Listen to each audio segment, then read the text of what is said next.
ang mga kwento ng pag-ibig, kwento ng buhay at kwento ng pag-asa dito sa Barangay Love Stories. Love Stories.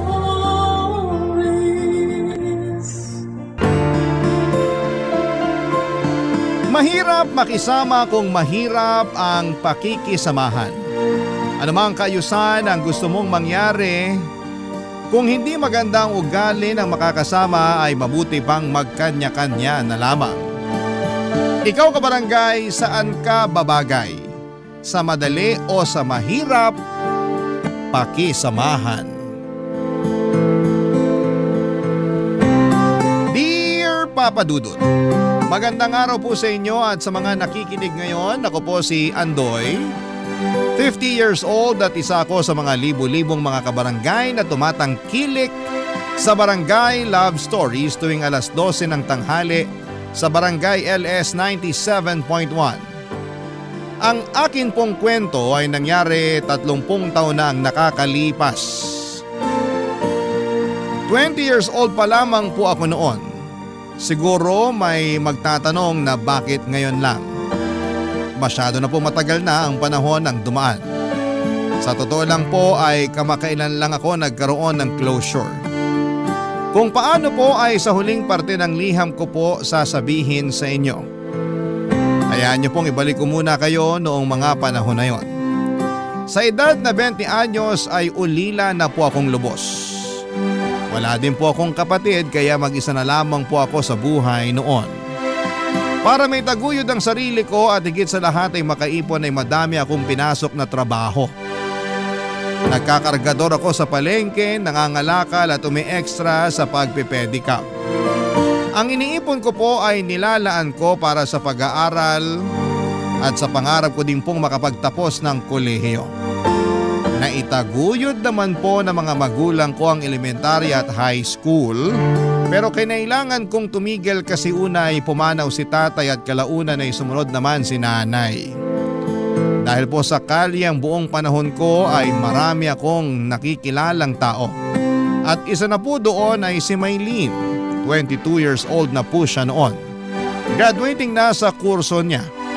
Nag-iisang anak po siya ng nanay niyang si Aling Gila. 40 years old naman siya noon. May kasungitan po si Aling Gila. Hindi naman po sa namimintas ako. Pero mata pobre po siya. Mataas po siya, ang pangarap niya sa buhay at para sa kanya ay si Maylene ang tutupad na mga yon. Kabaliktaran naman ni Aling Gila si Maylene na ubod ng bait, maalalahanin at mapagmahal. Nung unang maisakay ko siya sa pedicab ko ay may kung ano na akong naramdaman para kay Maylene. Pero syempre hindi naman po maganda ang buhay ko kaya naman sinolo ko na lamang ang nararamdaman ko. Medyo hindi po maganda ang unang pagkikita namin ni Maylene kasi habang nasa biyahe na kami sa pedicab ay bigla siyang nagpanik kasi nawawala po ang wallet niya. Alalang alala ito kaya sinabi ko na huwag alalahanin ang bayad sa pedicab. Libre na yon pero syempre po importante ang wallet niya. Kaya hindi naman natapos ang pag-aalala niya. Dinamayan ko na lamang po siya. Ang ginawa ko po ay sinamahan ko siya na balikan ang lahat ng lugar na pinuntahan niya ng araw na yon para makapagtanong-tanong. Doon po kami nagkakilala ng lubusan.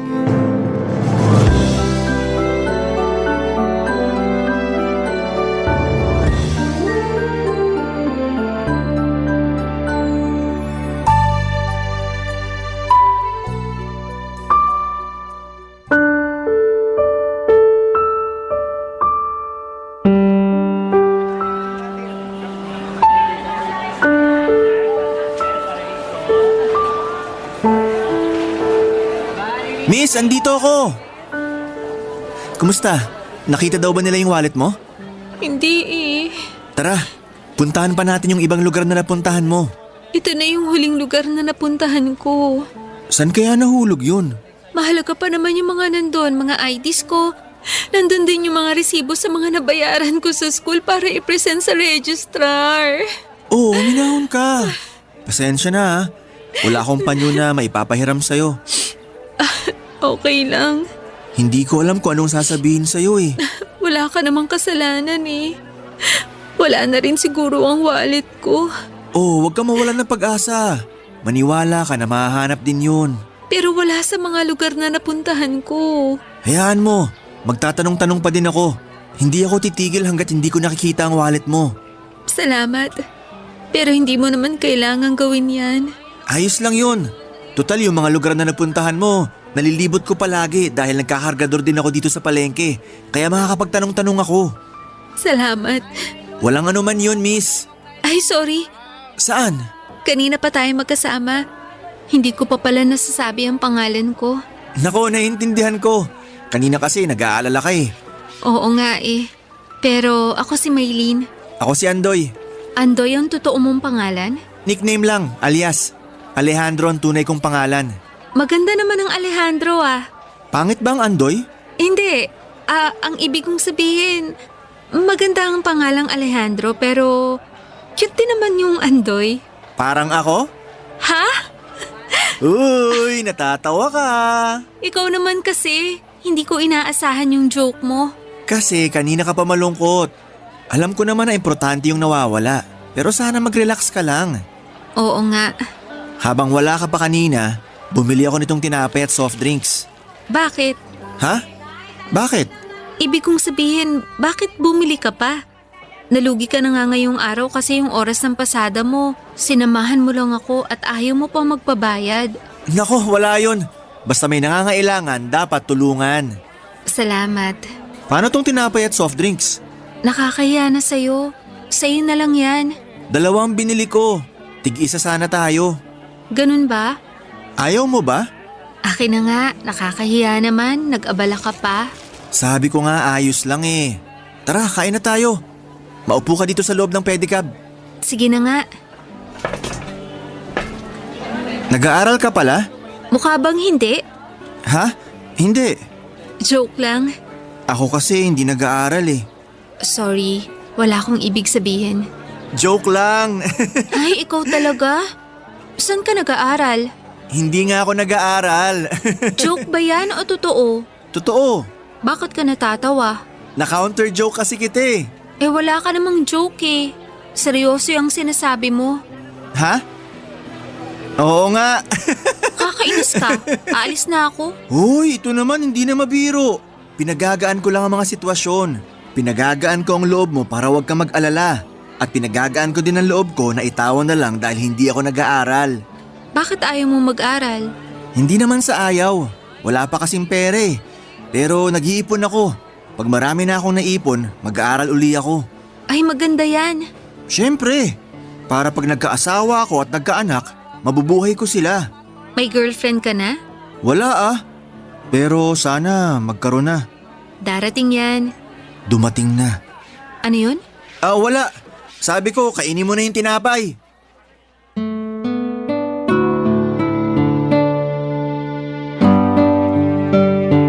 Papadudot, napakasaya noong araw na yon. Sa totoo lang, noon lang ako sumaya ng ganon at si Maylene ang dahilan. Mahaba pa ang naging kwentuhan namin kasi umikot pa kami para magtanong-tanong tungkol sa wallet niya. Kahit na wala kong kinita ng araw na yon ay iba pa din ang pakiramdam. Napakasaya ko talaga na nakilala ko si Maylene.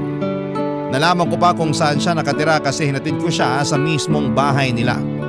Pero pagkababa ko kay Maylene sa tapat ng bahay nila ay saka ako dinagukan ng katotohanan na hindi magiging kami. Malabong magkagusto sa akin si Maylene sa estado ng buhay ko. Kahit na ganoon ay naramdaman ko ay ginawa ko pa ding inspirasyon si Maylene para magsipag palalo. Kung doble ang sipag ko noon ay triniple ko pa para mahabol ko ang estado ng buhay nila. Madalas kaming nagkakasalubong ni Maylene sa mga lugar na pinupuntahan niya. Hindi dahil sa gawa ng pagkakataon kundi inalam ko talaga kung saan siya nagpupunta at ang schedule niya. Naging stalker ako sa mabuting paraan, Papadudot. Kasi gusto ko lang naman na safe si Maylene sa pagpasok at pag-uwi sa kanila. Nakikita ko din naman na hindi naiilang si Maylene sa mga pagkakataon na nagkikita kami. Ramdam ko din naman na masaya siya, Papa Dudut.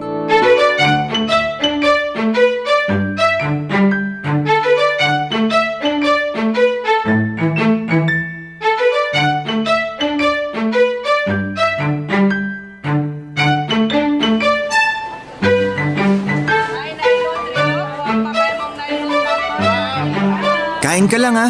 Ikaw talaga? Baka wala ka nang naiipon, kakalibre mo sa akin ha. Ikaw naman. Pangatlong beses ko palang na panlilibre to sa'yo. 4. Kasama yung tinapay at soft drinks nung una tayong magkakilala. Ay oo nga, 4 pala. O, kita mo na? Ang daming beses na. Maylin naman, ginatang bilo-bilo lang yan. Hindi naman mauubos ang kita ko dyan. Nung isang beses, spaghetti ang kinain natin. 5 piso lang naman ang nadagdag sa presyo ng ginatang bilo-bilo. Kaya hindi malaking halaga yun. Kahit na, iniisip lang naman kita. Talaga? Anong talaga? Iniisip mo ako? Oo. Teka, ikaw, pilyo ka ha? Ayos lang yun. Kasi iniisip din naman kita. Iniisip mo ko? Oo naman. Bakit? Ha? Wala lang. Anong wala lang? Pwede ba yun? Kasi nga mahal kita. Ha? Ha? Ang ibig kong sabihin, kasi baka, kasi, Ano? Maylin, huwag ka magalit. Sorry. Sorry talaga. Saan naman? Sa nasabi ko, Ano sa mga sinabi mo yung hinihingi mo ng sorry? yung mahal kita. Ang ibig sabihin, hindi mo ko mahal. Hindi, mahal talaga kita. Ano? Sorry, ikaw kasi tinanong mo eh. So ano nga? Mahal mo ko o hindi? Mahal? Hindi sigurado. Ibig kong sabihin mahal. Mahal na mahal. Mahal din kita. Ay, salamat. Ano? Anong ano? Anong sabi mo? Tama ba yung nadinig ko? Ano bang narinig mo? Na mahal mo din ako. Oh, klaro pala eh. Maylin, naguguluhan ako. Ibig bang sabihin, sinasagot mo ako? Kanina pa, di ba? Tayo na? Kanina pa nga, di ba? Ayaw mo ba? Gusto!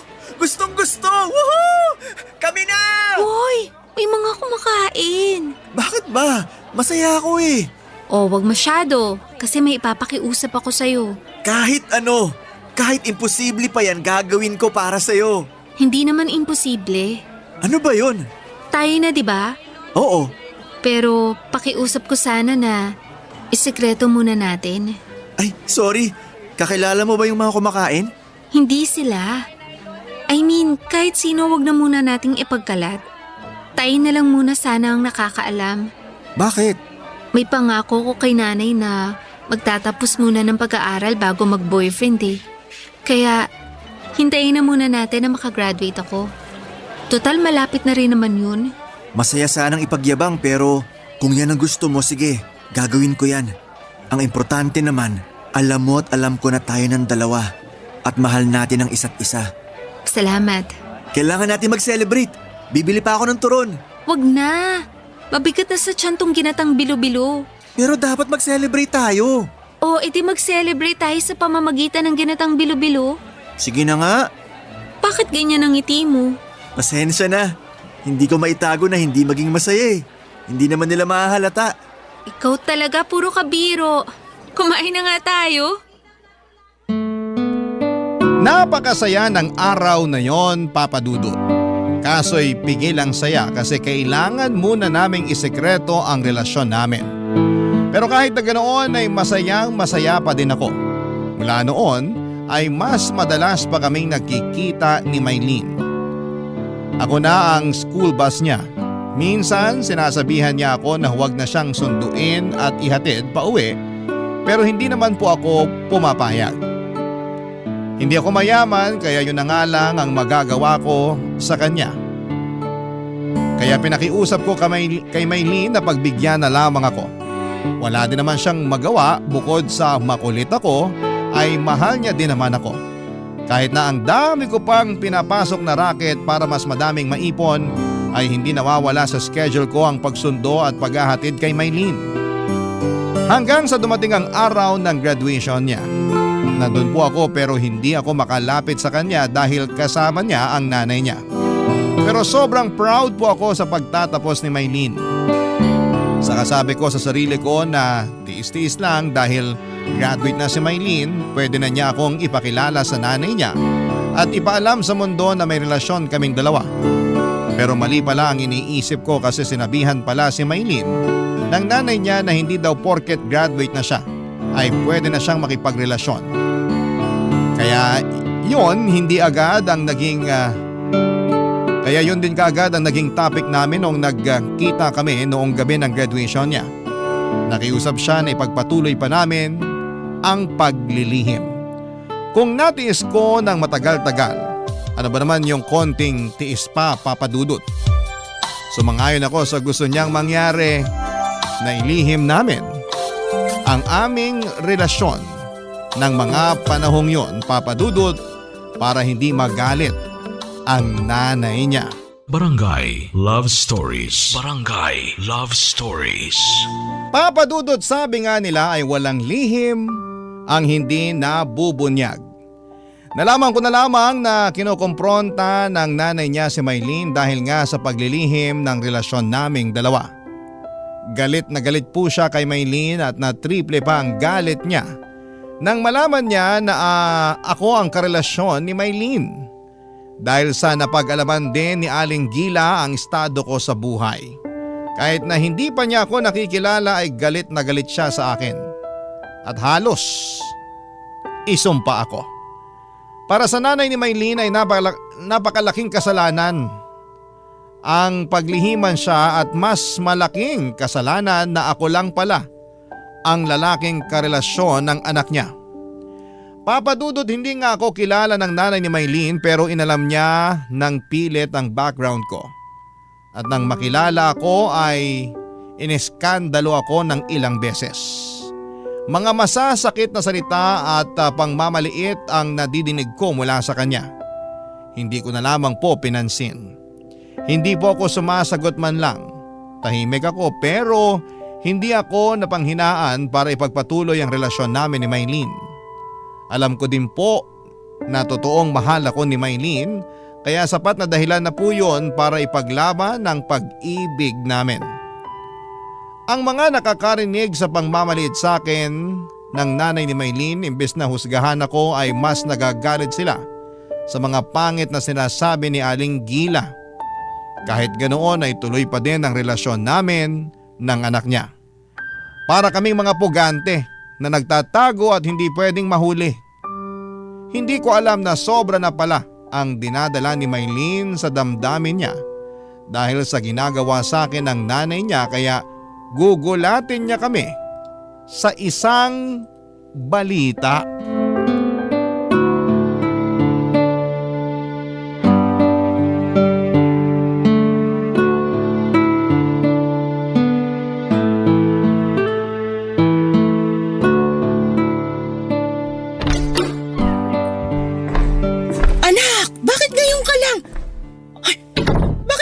Lalaking yan?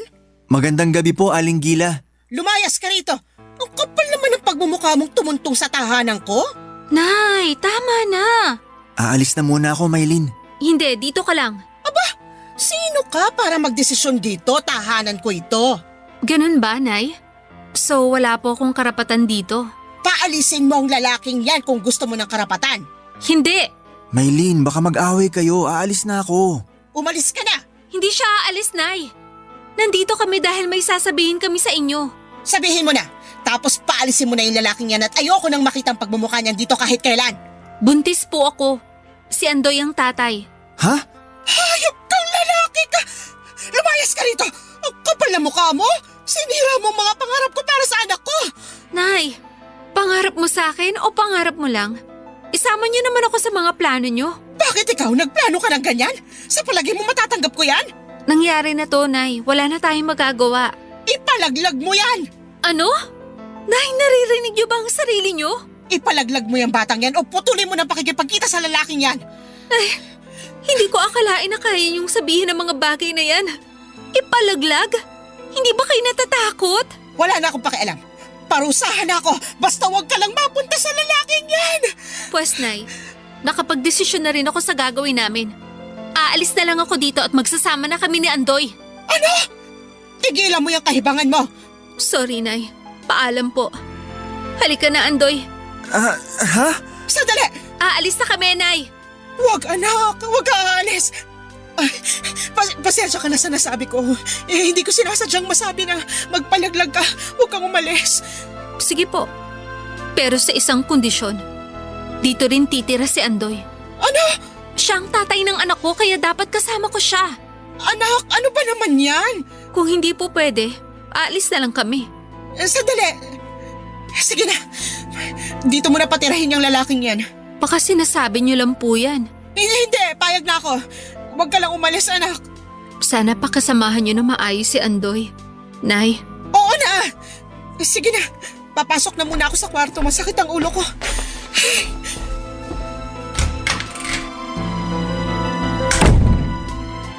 Hoy, bakit ka tulala? Hayaan mo na si nanay. Hindi yun ang ikinabigla ko. Alin yung pagbubuntis ko? Bakit hindi mo sinabi agad sa akin? Nagkagalit ka ba? Hindi naman, pero sana sinabi mo agad sa akin para naingatan kita. Ayos lang naman ako. Si baby. Ayos lang siya, huwag kang mag-alala. Pero bakit mo sinabi sa nanay mo na dito na ako titira? Dapat nandito ka para maalagaan mo kami ni baby. Gusto ko yun. Kaya lang baka mapano ang nanay mo. Hindi mapapano yun. Malakas pa siya sa kalabaw. Wala namang sakit si nanay. Kalimutan na nga muna natin yon. Ngayon palang pumapasok sa utak ko na magiging tatay na ako. Dapat mag-celebrate. Hoy, ayan ka na naman sa celebrate. Wag na. Yung nandito ka lang, sapat na yun. Ano bang kailangan kong bilhin? Bibili na ba ako ng mga lampin? Ang luma ng lampin ha. May mga diapers na ngayon. Oo nga pala. Damit na lang o kaya sapatos. Tumigil ka nga. Hindi pa nga natin alam kung babae o lalaki si baby. Di pang unisex ang bibilhin ko? Alam mo, mabuti pa, halika na. Hakutin na natin yung mga gamit mo. Pwede ba na nandun pa din ang mga gamit ko? Pero dito na ako sa'yo? Kung yun ang gusto mo, sige. Basta dito ka na uuwi ah. Pupunta ka lang doon kapag may kukunin ka. Papadudot wala akong nagawa kundi ang sumunod sa kagustuhan ni Maylene na makipisan sa kanila. Tama naman siya na kailangan niya ako lalo na at dinadala niya ang aming magiging anak. Sobrang halo-halo ang emosyon ko. Masaya ako dahil magkaka-baby na kami pero nagwo-worry ako dahil natatakot ako na baka mapabayaan ko ang mag-ina ko. Dahil sa kakarampot pa lamang ang pera ko.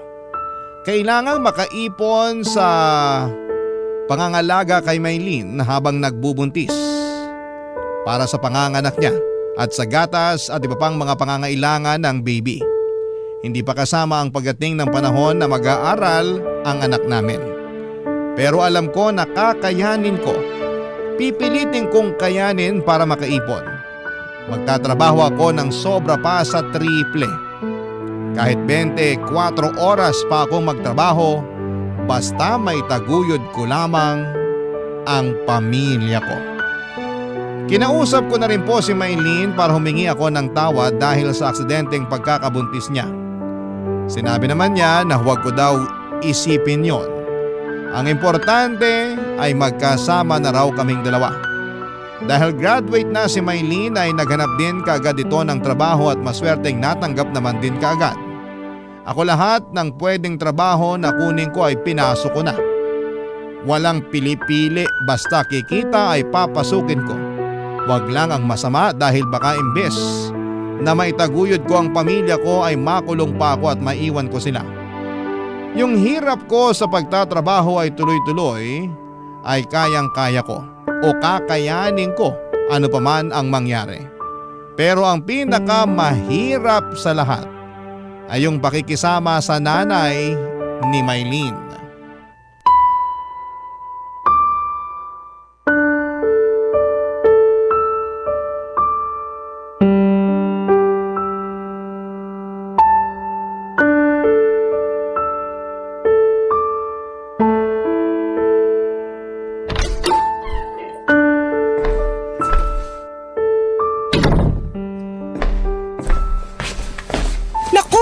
Nandito na palang senyorito. Magandang tanghali po, Nay Gila. Hoy, ang kapal mo! Huwag mo akong tawaging nanay. Pasensya na po. Bakit ka nandito? Dapat nagtatrabaho ka. Hindi ka na nahiya? Ang anak ko pang bumubuhay sa'yo. Gusto ko po magbigay ng pera, pero sabi ni Maylin itago ko na lang daw sa bangko para sa pangangailangan sa hinaharap. Umuo ka naman kaagad. Siyempre sinasabi ng anak ko yon kasi hampas lupa ka. Hindi naman po. Anong hindi? Kung hindi ka hampas lupa, ano ka? Excuse po muna. Anong excuse? Nag-i-Ingles ka pa, wala ka namang pinag-aralan. Nakatapos naman po ako ng high school. Ay, ipagyayabang mo yan. Hindi pa din maitatago na bobo ka. Papasok na po muna ako sa kwarto. At bakit? Magpapahinga lang po ako. Kapal! Magpapahinga habang yung anak ko nagpapakahirap. Masakit lang po ang ulo ko. Nagdadahilan ka pa para sa pagkabatugan mo. Hoy, pumayag ako na dito ka tumira pero hindi ibig sabihin na tanggap kita at lalong hindi ibig sabihin na magpakasenyorito ka rito. Ihihiga ko lang po sandali. Maglinis ka nitong bahay. Dito ka nakatira, hindi ka man lang tumulong. Ano ako dito, katulong mo? Sige po, lilinisin ko po mamaya. Ngayon na! Masakit lang po ang ulo ko. Wala ka talagang pakinabang. Palibhasa, walang pinag-aralan. Ano po bang lilinisin? Sira ulo ka pala eh. Alam nga namang isang parte lang nitong bahay ang linisin mo. Linisin mong buong bahay. Opo, Ano pang hinihintay mo? Ayan ang walis. Ayan ang basahan. Kilos! opo. Huwag mong madaliin! Wala ka talagang utak na bobo ka. Aling Gila, hindi po ako bobo. Bobo ka. Sobra naman po yata yung sinasabi nyo. O ano ngayon? Lalabang ka? Porke wala ang anak ko, sasaktan mo ko?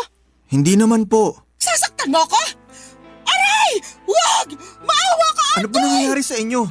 Wala pa akong ginagawa. Aray! Tulungan niyo ako! Sinasaktan ako ni Andoy! Tumigil po kayo. Tingnan natin kung sinong paniniwalaan ng mga taga rito. Ako o ikaw na pabigat? Huwag nyo naman pong gawin sa akin to. Anong wag? Makukulong ka.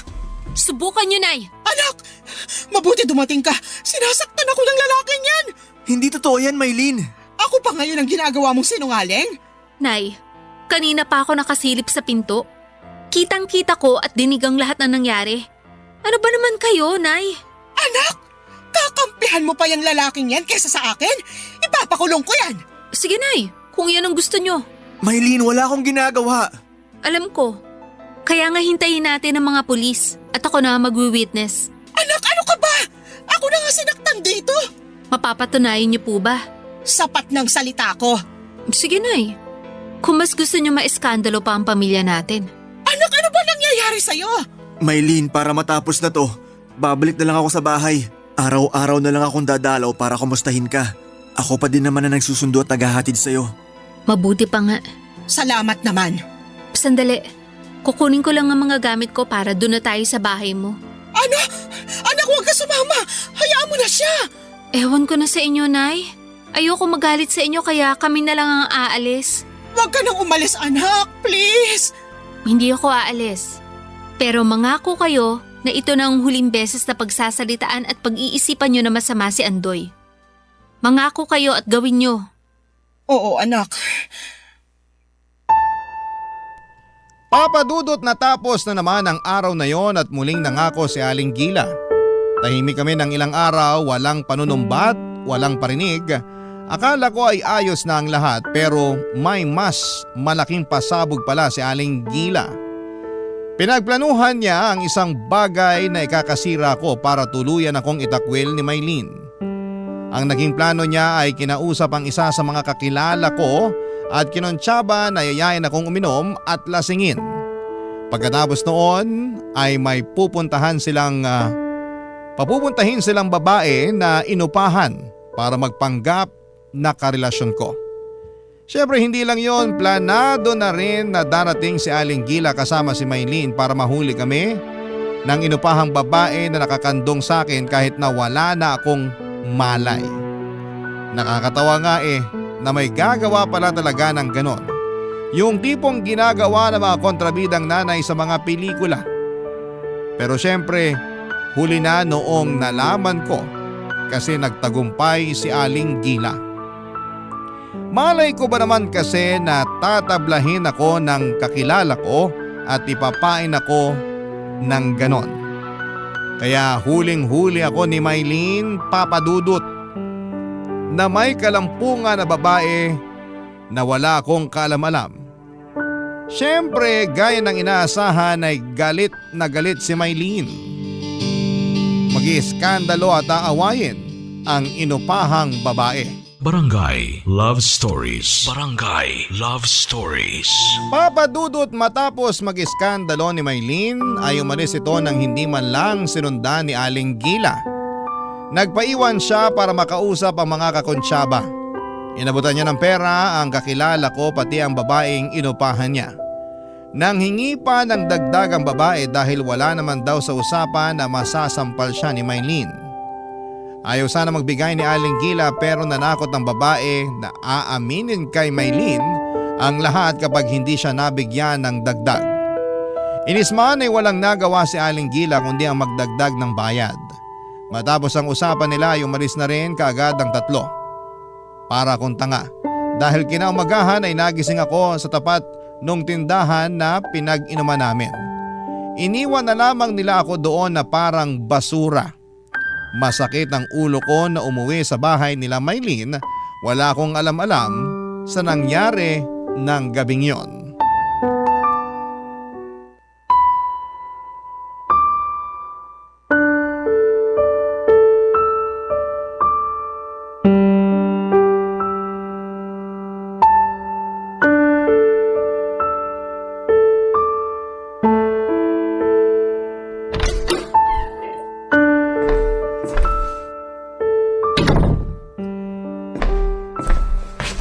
Ayun na ang magaling na lalaki. Magandang umaga po, Aling Gila. Ay, talagang magandang umaga ko ngayon. Ewan lang sa'yo. Po? Ewan ko sa'yo. Si Maylene po. Bakit? Nasaan po siya? Iwan mo muna kami, Nay. Tawagin mo lang ako.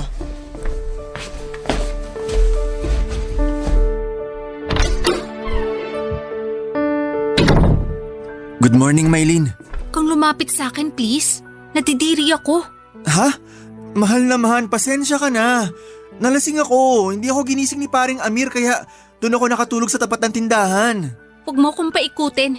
Totoo, mahal. Huwag mo sabi akong lapitan eh. Nandidiri ako sa'yo. Ano bang sinasabi mo? Wow, patay mali siya. Huwag mo nang itago dahil nahuli ko na sa akto. Ang alin? Wow naman. Consistent ka ha? Ano bang sinasabi mo? Pasensya ka na at ngayon lang ako nakauwi. Totoo ang sinasabi ko. Pero pangako, hindi na mauulit. Gusto mo pa sanang ulitin kung hindi kita nahuli. Nahuli? Ano bang ibig mong sabihin? Huwag mo naman akong paikutin, hindi ako tanga. Nawala na yung lasing mo kaya nagmamaang-maangan ka na? Maylene, ano ba to? Naguguluhan na ako. Kunwari hindi mo ako nakita kagabi dun sa tindahan. Ha? Nagpunta ka dun? Andoy naman. Maylene, diretsuhin mo na nga ako. Gusto mong derechahan? Oo. Lumayas ka dito. Mahal naman. Dahil lang sa naglasing ako, papalayasin mo ako. Tingin mo ba ganun ako kababaw? Na dahil lang sa paglalasing mo kaya ako galit? Eh ano pang dahilan? Gusto mo pang sa akin manggaling. Oo. Hindi ka na nahiya? Mambababae ka lang sa tindahan pa. Nakitang kita ng maraming tao. Nambababae? Ano bang sinasabi mo? Tigilan mo nga ako. Hindi kita maintindihan. Lumayas ka na. Ha? Mahal, ano ba to? Umalis ka na habang nakakapagtimpi pa ako. Mag-usap muna tayo. Wala nang dapat pag-usapan. Ang relasyon natin, ang buhay natin, kailangan natin pag-usapan. Hindi ko alam kung saan galing yung sinasabi mong pambababae. Tumigil ka na nga. Huling-huli ka na, lumulusot ka pa. Nagpunta kami ni nanay kagabi sa tindahan. At huling-huli namin na may nakakandong sa iyong babae. Nakakadiri ka. Sakali kapag gumawa ng kababuyan mo. Hindi totoo yan. Hindi ko alam ang sinasabi mo. Lasing na ako kagabi. Wala na akong nahaalalang ganyan. Kaya nga lumayas ka na para tapos na. Ano ka ba? Kung ano man na nakita mo, hindi totoo yun. Baka may nag-setup lang sa akin. Huwag naman ganito. Gusto ko kayong alaghan ng anak natin. Walang anak. Hindi talaga ako buntis. Sinabi ko lang yun para tantanan na tayo ni nanay. Para hayaan niya na tayo magsama. Pero mali pala ang ginawa ko. Kaya lumayas ka na. Respetuhin mo ang sinasabi ko. Ayoko nang makita ulit ang mukha mo. Paalam. Maylene! Oh, ano pang hinihintay mo? Aling Gila, May kinalaman ba kayo dito? Kagagawan niyo to? Kagagawan ko man o hindi, pinalalayas ka na mismo ng anak ko kaya umalis ka na. Bakit niyo nagawa to? Wala akong inaamin sa'yo. Alam kong kayo nagplano nito. Alam mo, ang dami mong sinasabi, umalis ka na bago kita ipabarangay. Tandaan mo, hindi kayo kasal ng anak ko. Mahal ko ang anak niyo. Mabuti pala hindi totoong buntis si Maylene, kaya mas mabuti talaga na mabura ka na sa buhay niya. Layas! Aling Gila! Layas! Papa Dudut, mahal ko si Maylene kaya sinabi ko na gagawin ko ang lahat para maiayos ang sinira naming pagmamahalan. Ayokong umalis noon. Kakatukin ko sana si Maylene sa kwarto para muling kausapin pero handa talaga si Aling Gila. Isang sigaw niya lang ay may mga kalalakihan na pumasok ng bahay para ilabas ako. At sa kanto ay pinagulpi pa niya ako. Tulad nga ng nabanggit ko kanina ay para talagang isinabuhay ni Aling Gila ang mga napapanood niya sa pelikula. Pero kahit na ganoon ang nangyari ay hindi masisira noon ang kagustuhan kong ayusin ang lahat. Kaya naman, binalik-balikan ko si Maylene. Pero nang panahon na yon ay si Maylene mismo ay itinataboy na rin ako.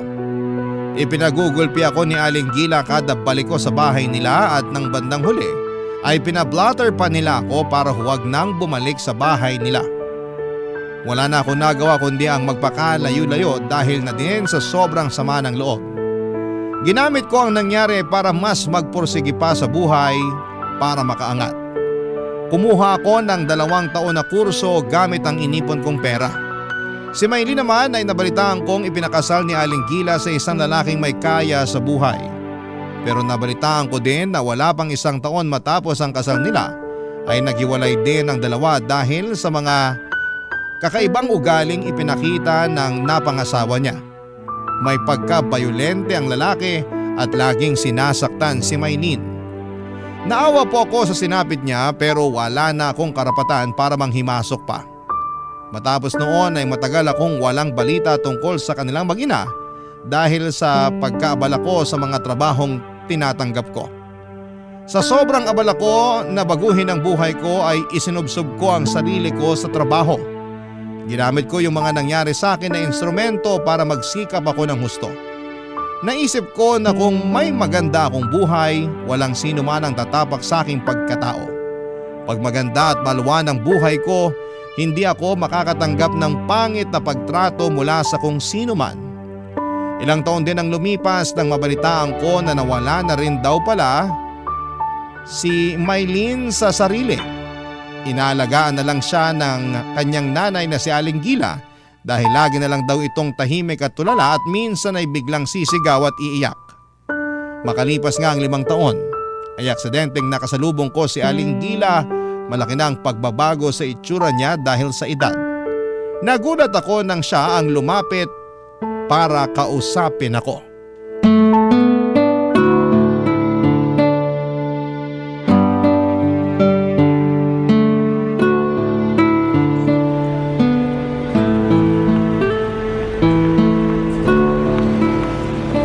Andoy, Aling Gila, kayo ba yan?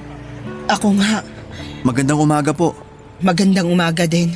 Kamusta po? Eto, hindi maganda ang buhay. Hindi naman po siguro. Ang gara naman ng pananamit mo. Salamat po. Kotse mo yan? Opo, napag-ipunan kaya nakabili. Maganda at mukhang mamahalin. Sakto lang naman po. Natapos na din hulugan. Pero mukhang bago pa. 1 taon pa lang po sa akin. Maingat lang po siguro ako. Mukhang maganda na rin ang buhay mo ah. Sinuwerte lang po. Matapos ko mag-aral, nakapagtayo ng negosyo. Sa awa ng Diyos, lumaki naman. Nagsipag po ako ng sobra matapos yung nangyari dati. Patawarin mo ko. Kalimutan nyo na po yun. Nakatulong naman po sa akin para magsipag pa ng sobra. Patawad. Aling Gila, wag po kayong umiyak. Sabi ko nga po, kalimutan na natin yun. Andoy, akong may gawa ng nangyari dati. Akong nagplano para makita ni Maylene na may kasama kang babae. Alam ko po. Alam mo? Opo, inamin din sa akin ni Amir. Pero wag niyo na pong isipin yun. Patawad, Andoy. Matagal ko na po kayong napatawad. Nung una, galit na galit ako. Pero natutunan ko magpatawad at makalimot para walang bitbit sa dibdib, para makakilos ng mas maluwag. Salamat, Andoy. Salamat. Kung mamamatay man ako, masaya na ako na napatawad mo ako. Huwag po kayong magsalita ng ganyan. Walang mamamatay. Malakas pa kayo. Hindi ko alam kung hanggang kailan ko pakakayanin ang lahat eh. Bakit po? Si Maylin. Ano po nangyari kay Maylin? Kamusta po siya? Nung mapalayas ka, ay ipinakilala ko siya sa isang lalaki na napili ko para sa kanya. Kaso, sinasaktan pala siya ng hayop na yun. Nabalitaan ko po yan at naghiwalay din sila. Pero ayoko na po manghimasok na dahil ayoko nang sumama na naman ang loob ni Maylin. Andoy, si Maylin, wala siya sa sarili niya hanggang ngayon. Lagi lang siyang tulala. Kasalanan ko lahat. Aling Gila, huminahon kayo. Baka kung ano mangyari sa inyo. Ang anak ko, ako may kagagawa ng nangyayari sa kanya ngayon. Huwag niyo na pong sisihin ang sarili niyo. Hayaan niyo, tutulong ako. May kilala kong doktor na pwedeng tumulong kay Maylin. Salamat. Walang anuman po. Para may magawa naman po ako para kay Maylin. Andoy, Po, may hihilingin sana ako sa'yo. sige po. Kung kaya ko po, wala pong problema. Andoy, balikan mo na si Maylin. Po? Baka pag binalikan mo siya, magbalik yung sigla niya. Magbalik yung dating siya. Alam na din niya na ako may gawa nung nahuli ka niya, kaya hindi na siya galit sa'yo. Aling Gila. Nakikiusap ako, mahal ka ng anak ko. Aling Gila, hindi na po pwede. May asawa na po ako ngayon at may 3 anak na. Yun pong doktor na sinasabi ko na tutulong kay Maylin ay yung asawa ko po. Huwag po kayong umiyak. Hindi ko po pababayaan si Maylin. Andoy, patawarin mo ako. Aling Gila, tama na po. Papadudot, napaluhod si Aling Gila sa narinig niya. Ramdam ko ang kanyang pagsisisi. Ramdam ko na inaako niya lahat ng pagkakamali kaya nagkaganon si Maylin. Itinayo ko siya at sinabing huwag na silang magsisihan at higit sa lahat ay huwag na niyang sisihin ang sarili niya sa mga nangyari. Ang kailangan niya ay lakasan na lamang ang loob at gawin ang pwede pang magawa para maiayos ang lahat. Hindi man 100% pero sigurado ako nagagaan kahit papaano. Binigyan ko siya ng kaunting halaga para sa panggastos nila at sinabing dadalaw kami ng asawa ko sa kanila para matignan ang kalagayan ni Maylin. Papadudot, dahil sa pagkikitang yon ay hindi ko mapigilang sumagi sa isipan ko ang buhay ko noon. Nung para lamang akong basura na tinatapak-tapakan. Pero pasalamat pa din po ako sa mga nangyari dahil naituloy ko ang pag-aaral ko at naging matagumpay ang negosyong tinayo ko. Ang pinangarap ko dati na mabigyan ng magandang buhay ang magiging pamilya ko ay nangyari na. Maayos ang mga anak ko at siniguro kong nakaantabay na ang lahat ng kailangan para makatapos sila ng pag-aaral. Lagi kong itinuturo sa mga anak ko ang maging mapagmahal at laging ikonsidera ang mga nakakaharap dahil hindi lahat ay maganda ang pinagdadaanan at tinatakbo ng buhay. Mahalaga na maiparamdaman lang natin sa kanila na kabilang at may silbi pa rin sila sa lipunan at hindi basta-basta lamang. Matapos matignan ng asawa ko si Maylin ay nabigyan niya ito ng gamot. Yung mga sumunod base sa reseta ng misis ko ay ako na mismo ang bumibili para kay Maylin. Ipinapadala ko mismo sa kanila. Alam po ng asawa ko yon at alam niya din kung sino si Maylin sa buhay ko at tanggap niya yon. May mga pagkakataon na dinadalaw din si Maylin ang asawa ko para kumustahin. Pero parang si Maylin na rin daw mismo ang may gusto na hindi siya gumaling. Makalipas ang mahigit 20 taon ay binawian na rin ng buhay si Maylin. Ang pagkawala ni Maylin ay ang naging closure ko na rin. Opo, Papadudot, kinalimutan ko na po ang mga nangyari at nakapagpatawad na ako. Pero may naiiwan pa po talaga sa puso ko na hindi ko matanggal hanggang sa maging malaya na muli si Maylene. Yun po ang naging closure ko. Naiwan na pong mag-isa si Aling Gila kahit nangyari. Ang mga nangyari ay tinutulungan ko pa rin siya hanggang sa ngayon. Nagpapadala pa rin ako ng kaunting tulong buwan-buwan para sa gastusin niya na siyang ipinagpapasalamat naman ni Aling Gila. Malaking tulong po sa akin na maibahagi ang kwentong ito habang sinusulat ko ito ay hindi ako umaasa na may tatampok ito sa programa ninyo. Dahil alam kong marami ang mga nagpapadala. Ngunit pinagpapasalamat ko po kung sakasakali. Papadudot yung magkaroon lang ako ng lakas ng loob na isulat ito at mailahad ang damdamin ko ay sapat na para sa akin na tulong para sa kapayapaan ko na rin. Maraming salamat po at sa lahat ng mga kasama mong bumubuo ng Barangay Love Stories. Hindi nyo lang alam kung anong tulong ang naibibigay ninyo sa isang katulad ko na kailangan ng platform na ito na mapaglalaharan ng mga saloobin. Maraming salamat po sa pagbasa ng aking kwento at nawa ay manatiling nakatutok ang mga kapuso natin sa Barangay Love Stories. Ang inyong forever kapuso at kabarangay, Andoy. Nagustuhan ng iyong napakinggan? Ituloy yan via live stream sa www.gmanetwork.com/radio. Barangay LS 97.1 forever. Barangay LS 97.1 Forever. Mga kwento ng pag-ibig, kwento ng pag-asa at mga kwento ng buhay dito sa Barangay Love Stories. Love Stories.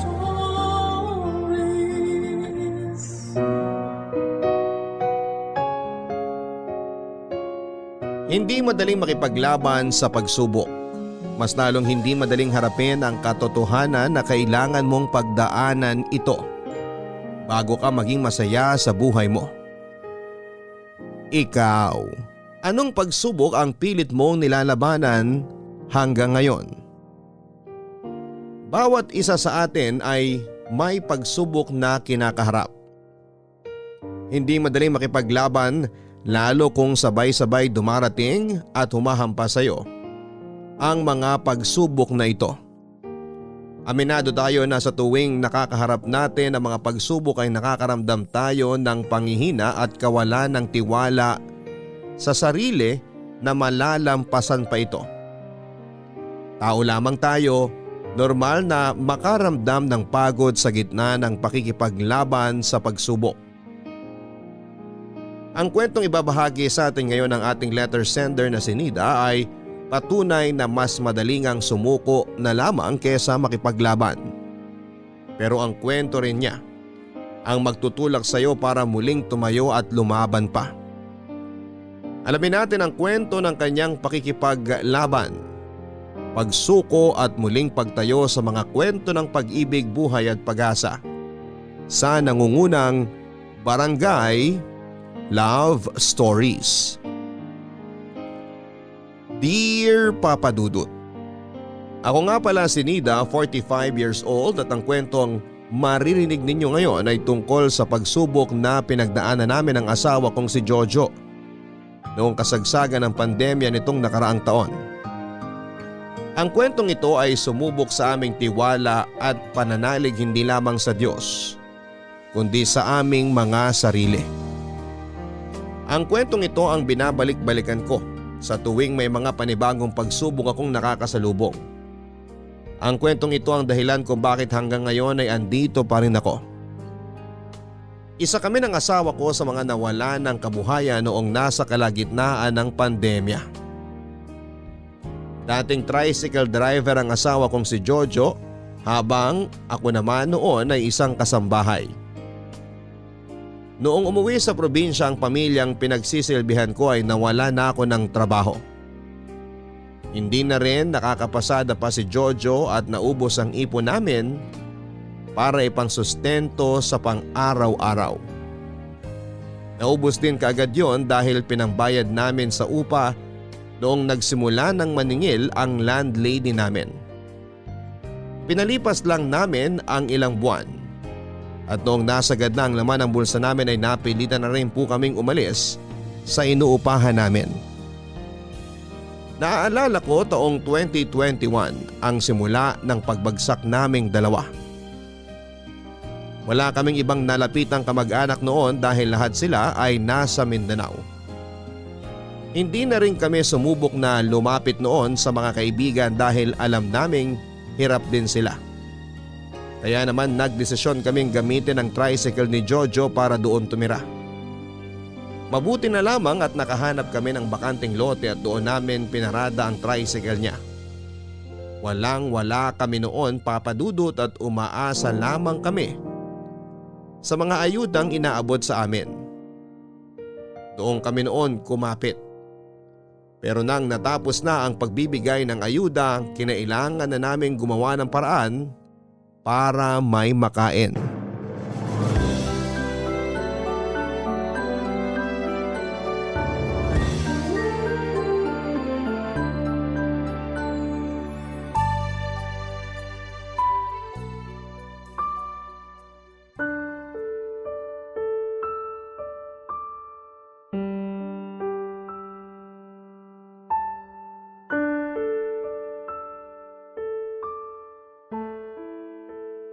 Jojo! Jojo, gising! Oh, bakit? Lumabas ka muna dyan sa loob ng tricycle. May dala-dala akong pagkain. Talaga? Naku, buti naman.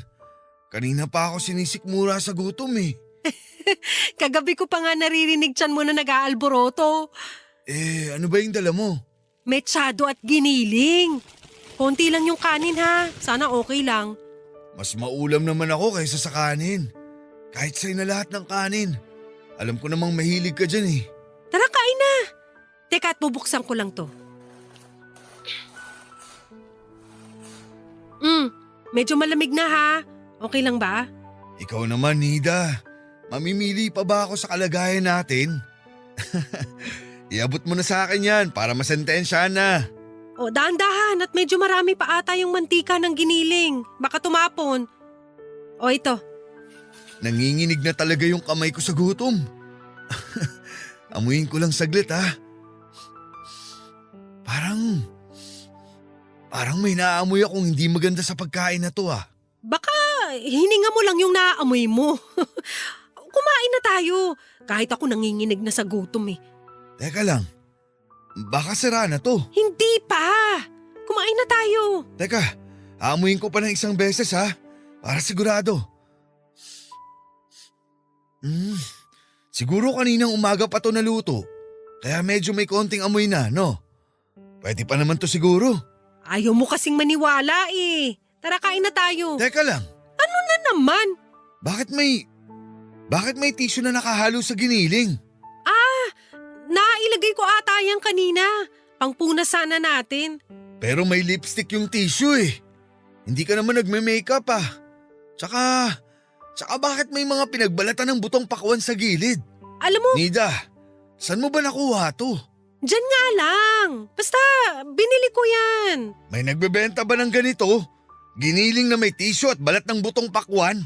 Akin na nga yan. Kung ayaw mong kainin, edi wag.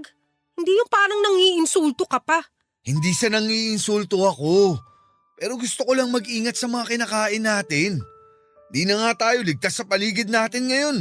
Pati ba naman yung ipapasok natin sa sikmura natin? Anong gusto mong gawin natin? Mamatay na lang sa gutom? Jojo, wala na tayong karapatang mag-inarte. Kung ayaw mo mabuhay, wag mong kainin to. Baka nga yan pa ang ikamatay ko kapag kinain ko yan eh. Ni hindi ko man lang alam kung saan galing yan. Pinaghirapan kong kunin to. Kahit yun man lang sana ipagpasalamat mo. Saan mo ba kasi nakuha yan? Diyan lang, Nida, sa basurahan! Okay na? hindi mo naman kailangan... Kailangan nating mabuhay. Kailangan nating kumain. Kaya hindi na dapat tayo namimili. Para na tayo mga asong kalye ngayon, Jojo. Wala tayong sariling bahay, wala tayong pambili ng pagkain. Kaya magtiyaga tayo kung ano lang yung meron. Kung ano lang yung mahanap natin. Sorry na. Naninibago lang ako sa sitwasyon natin eh. Alam ko namang di na ako dapat nag-iinarte. Masasanay din ako. Sorry, napasama ko pa yung loob mo. Tara, kainin natin yung dinala mo. Mukhang masarap tsaka marami. Kasya sa ating dalawa. Yun ang unang beses na nakakain kami ng pagpag o yung mga natirang pagkain na tinapon sa mga basurahan o dump site. May nakasabay kasi akong matandang babae at itinuro niya sa akin yon. Pati yung paghahanda noon ay tinuro din niya sa akin. Sinabihan din niya ako na kung meron man akong pera ay pwede raw akong makabili sa dump site ng mga nahugasan na at napainit na pagpag. Kaya lang ay wala namang kaming pera ni Jojo kaya nagsariling sikap na lamang ako sa mga basurahan sa kalye. Nagtiyaga kami noong una sa mga tinapong pagkain sa may bahay-bahay. Pero noong tumagal, sa mga maliliit na resto o kainan na kami nakakakuha. Mas marami na kaming nakukuha noon at mas malinis. Yun nga lang ay meron noong iba na nilalagyan ng powdered soap ang mga pagkain para hindi na namin mapakinabangan. Kailangan mo lang talaga ng tiyaga sa pagpapagpag, Papa Dudut. Yun lang ang naging baon ko habang naghahanap dati ng ipanglalaman sa aming mga tiyan. Mahilig kaming kumain ni Jojo noon ng tinapay at kape. Yun ang unang bonding namin tuwing umaga noong may pera at bahay pa kami. Hindi na namin yon nagawa pa simula noong naghirap na kami. Nanakam ako ng may nadaanan akong bake shop. Malaki ang bake shop na yon at alam kong may kamahalan ng presyo ng tinapay. Inabangan ko ang pagsasara noon at ang paglabas ng mga expired nilang tinapay. Hindi naman ako nabigo. Agad kong nilapitan ang mga tumpok ng tinapay na inilabas. Ang daming tinapay na mauuwi ko. Matutuwa si Jojo nito. Uy, may cake pa. Sakto, malapit ng anniversary namin. Yun! Monay! Sana hindi pa to ganun kasira. Tikman ko nga. Hindi pa naman lasang sira. Naku, matutuwa talaga si Jojo nito. Hoy! Ano yan? Anong ginagawa mo dyan sa mga tinapay na tinapon ko na, ha? Ay, magandang gabi po. Hihingi lang po sana ako ng kahit konti. Pang-almusal lang namin ng asawa ko. Hindi pwede! Kahit po itong isang supot lang po nitong Monay. Ano bang hindi mo maintindihan sa hindi pwede, ha? O kahit ito na lang po yung mga hindi nakabalot na tinapay. Ito mga napunta sa sahig. Kahit napunta pa yan sa kanal, hindi pa rin pwede. Ang kulit mo, ha? Bakit po ba hindi pwede? Tinapon nyo naman na to mga to. Sayang naman kung hindi naman mapapakinabangan. Tinapon ko yan, hindi para pakinabangan mo. Hindi nyo naman na po to kailangan. Kahit ilang piraso lang sana. Alam mong tigas ng ulo mo. Umalis ka na nga rito bago ako tumawag ng pulis. Nakikiusap lang naman po ako. Kahit 2 pirasong tinapay lang po. Mahilig po kasi talaga kami ng asawa ko sa tinapay. Eh di bumili ka, problema ba yon? Wala kasi akong pera. Alam ko na yung mga ganyang linya. Tatanggalin mo lang yung expiration date, tapos ibebenta mo na. Naku, alam ko na yan. Hindi po. Anong hindi? Anong akala mo sa akin, tanga? Hindi lang ikaw yung kumukuha ng tinapay dito, no? Marami kayo. At ilang beses na naming nahuling binibenta yung mga tinapo namin. Hindi po talaga ako kasama sa mga yun. Tapos kapag nagkasakit yung kumain, kami ang marereklamo dahil andyan yung pangalan ng bake shop namin? Sino mapapasama? Hindi naman sila eh. Kami ang mapapasama. Pakiusap po kahit 1 pirasong Monay lang po. Para hindi nyo pagdudahang ibebenta ko to, kahit dito po namin kainin ng asawa ko. Ay hindi! Huwag ka makulit! Umalis ka na nga dyan! Alis! Ay! Huwag niyo naman po akong itulak! Tigas ng ulo mo eh! Gusto kasi pinagtatabuyan ka pa! Pakiusap po! Hindi! Hindi nga pwede! Umalis ka na! Oh! Bakit kumuha ka pa rin ng tinapay? Ano bang bang hindi mo maintindihan sa sinabi ko, ha? 2 pirasong munay lang naman po. Tigas-tigas ang ulo mo, ha? Sa punutan! Huwag niyo po ako saktan! Binalaan na kita. Hindi ka nakinig. Problema mo yung ipanglalaman mo dyan sa tiyan mo, hindi ba? Sipahin ko na lang kaya yan para mamanhid na. Saktan! Parawan niyo na! Tumayo ka dyan at umalis ka na bago pa kita sipahin ulit. Pasensya na po. Talagang kukunin mo pa yung tinapay, ha? Eh baka rin, oh. Akin na nga yan. Kunting tinapay lang naman po. Bakit niyo po ba pinagdadamot? O sige, hindi ko na ipagdadamo tong tinapay. Ito yung gusto mo, di ba? Makakain niyo pa kaya ito kapag dinuraan ko na? Pwe! O, eto pang isa. Pwe! Kung tapak-tapakan ko kaya, makakain mo pa? O, kainin mo na yan. Yan lang ang pwede mong kunin. Dali! Kunin mo na. Salamat po dito ha. Matutuwa po ang asawa ko nito. Kinuha ko ang 2 pirasong tinapay na dinuraan at inapakan ng tindera. Pinagpag ko at pinunasan sa damit ko ang tinapay na hawak ko. Pahinto-hinto ako noon dahil sa sakit na nararamdaman ko dahil sa pagkakasipa sa akin ng tindera. Nagpahinga muna ako saglit malapit sa gasolinahan. Ayokong makita noon ni Jojo na may iniinda ako para hindi siya mag-alala. Nung nakayanan ko nang makalakad muli ay nagmamadali na akong umuwi. Nawala lahat ng sakit na nararamdaman ko nang nakita ko ang tuwa ni Jojo sa tinapay na dala ko. Hindi nalaman ni Jojo ang pinagdaanan ko makuha lamang ang 2 pirasong tinapay na pinagsaluhan namin kinabukasan. Naging payapa ang pakiramdam ko noong umagang yon habang kinakain namin ang tinapay na inuwi ko. Kahit papaano ay naranasan kong muli ang makasamang magkape at kumain ng tinapay ang asawa ko. At para bang bumalik kami sa dati noong mga oras na wala pa kaming problema sa tirahan at sa pera. Nang tumagal ay nagbenta na rin kami ng pagpag, Papa Dudut. Natuto na akong pumunta sa mga dam site at kumuha roon ng ibebenta ko. 20 bawat 2 kilo ang bentahan noon ng pagpag. Depende kung may karne pa yon na kasama. At kung matagal pa bago yon masira ay marami kaming kakompetensya noon sa dam site. Kaya naman bumalik ako sa mga resto at ibang kainan malapit sa amin para wala akong kaagaw.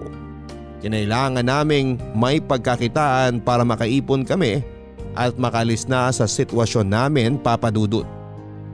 Nagmasahe naman si Jojo ng mga taxi at jeepney driver para makatulong din sa pag-iipon namin.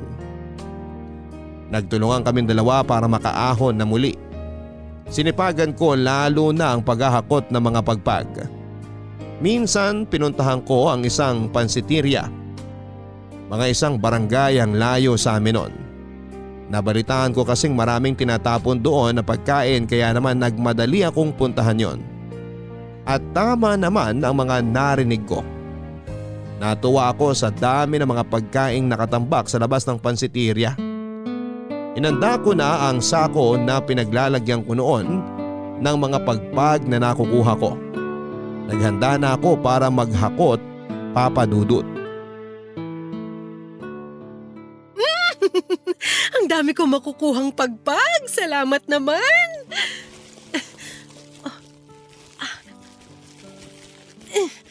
Ano to? Ay, naku, pwede pa to. Oh, bakit mo hinahakot yung mga tinapon kong pagkain? Pasensya na po. Huwag niyo po akong sasaktan. Bakit naman kita sasaktan? Kasi kinukuha ko yung mga tinapon yung pagkain. Kaya ako nga tinapon yung mga yan kasi hindi ko na kailangan. Bakit naman kailangan po umabot sa sakitan? Ano nga palang pangalan mo? Nida po. Ako naman si Mario. Tagabantay ako dito sa pansiteria. Ano bang gagawin mo dyan sa mga tinapon ko? Oo, okay lang po ba kung ibebenta ko? Mabibenta pa ba yung mga yan? Opo, Di mo na kailangan ibenta yung mga yan, marumi na yan eh. ito lang po kasi yung kabuhayan ko eh. Ah, ganun ba? Pero alam mo, mas okay yata kung malinis yung ibibenta mo. Hindi yung mga tulad niyan na tinapon ko na. Wala naman po ako mapagkukuhanan nun. Meron. Saan po? Interesado ka ha? Pero kung kailangan mo pa rin kunin yung mga tinapon ko, sige, kunin mo. Tulungan pa kitang magsako. Akin yung sako mo. Ako na mag-aakot para di ka na mapagod. Hindi na po, nakakahiya naman. Ano ka ba? Huwag ka mahiya. Ituring mo na lang ako na kaibigan. Pero Kukunin ko na to sako mo ha. Ako na bahala rito. Pero teka, paano ba to? Magsasama-samahin ko lang ba lahat dito sa sako? opo, Ah, okay. Ganun pala yon. Pero alam mo, mas maganda talaga kung malinis na pagkain ang ibibenta mo eh. wala po talaga ako mapagkukunan nun eh. Meron. Sa akin. Po? Pumunta ka rito bukas. Mga ganitong oras din pero agahan mo ng konti. Ako na mismo mag-aabot sa'yo kaysa naman idiretso ko rito sa tambakan ng mga basura. Kasi kung ganun na diretso kong iaabot sa'yo, malinis pa. Diba? Sigurado po kayo? Oo naman, sigurado ako. Naaawa rin ako sa'yo tsaka sa totoo lang nag-aalala ako sa mga makakakain nito pag binenta mo. Mahirap na, baka malagay ka pa sa alanganin. Pero baka pabayaran nyo sa akin. Wala rin po akong pambili. Kaya nga po umaasa lang ako sa mga tinatapon. Wala naman akong sinabing babayaran mo sa akin eh. Maraming salamat po. O yan, napuno na tong sako. Kaya mo ba tong bitbitin? Opo, sanay na. O sige, o teka tulungan kita ha. Naku, salamat po. Naku! Pasensya ka na ha. Nasagi ko ba yung dibdib mo? Dibdib mo ba yon? Opo. Naku, sorry talaga. Ang bigat kasi nitong sako pasensya na. Ayos lang po. Paano yan? Dadaan ka pa rin dito bukas ha? Tignan ko po. Dumaan ka. May bibigay pa ako sa'yo. Matutuwa ka. Ano po yun? Bukas mo na malalaman. Kaya dapat pumunta ka. Nanginig ako habang papauwi, hindi dahil sa bigat ng sako na dala ko kundi dahil sa paghawak ni Mario sa dibdib ko. Alam kong sinadya niya yung paghawak sa dibdib ko dahil pinisil pa niya yon. Natakot lang akong lumaban at magalit dahil baka bawiin niya ang binigay niyang pagpag sa akin. Hindi ako mapakali noon lalo't iniisip ko kung ano yung ibibigay niya sa akin kapag bumalik ako.